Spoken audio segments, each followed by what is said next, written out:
How are you doing today? Very well, thanks. Good. How are you? Good. Yeah? Except for what happened in Connecticut, I'm good. Yeah. I was trying not to think about it, but I just dropped my 2 little ones off at school. And Yeah, that's difficult. What advice, I guess, would you give to cities that are broken like that, whether it's tragedy? I'm the wrong guy to ask, but I think we all need to come together and try to make a change. It's just so many horrible things happening out there, and especially when you're talking about innocent children being involved. It's just so scary being a father of 4.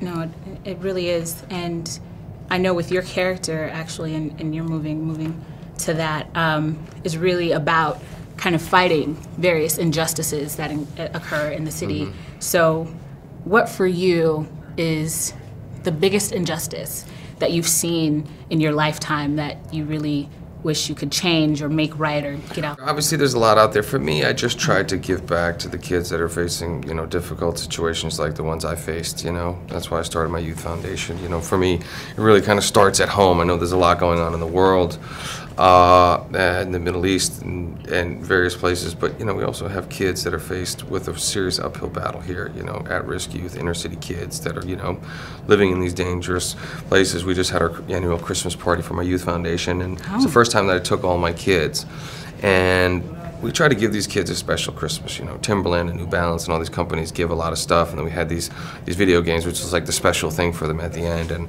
I made sure after I gave every one of those kids a game, I made them promise me that they were going to stay out of trouble. Wow.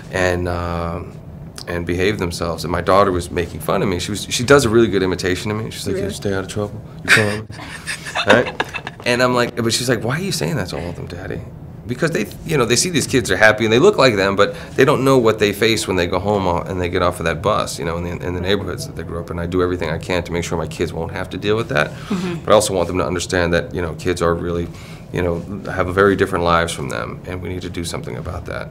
So it was nice to see, and then we also took them to our restaurant, and they all wanted to work. My sons were cleaning up and bussing tables, my daughter was working behind the cash register. Wow. They wanted to get paid at the end of the day. Of course. But they worked.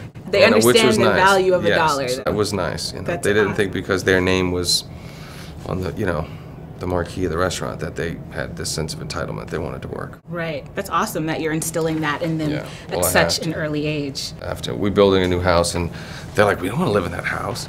Like, why? We want to live in an apartment. I'm like, well, this quickly it's changed. I mean, gosh, I'm working so hard to give my kids what we never had, and they don't want it. And speaking of working so hard, in this film, not only do you act, but you produce too. What about your love for this script made you say, I gotta do both? We got the material, Alan sent the material to me, and we needed to figure out a way that we could maintain all the control creatively. And so, that's the way you do it. We got the financing, and, we went and hired everybody and attracted all this talent based on the material. It's really quality material. Wow. And I love the characters, I love the story. It's kind of like a throwback to the movies that I grew up watching with my dad. Well, thank you so much for taking the time out to speak to us. Thank we you. really, really thank you. I appreciate it. Thank you so much. It's a pleasure.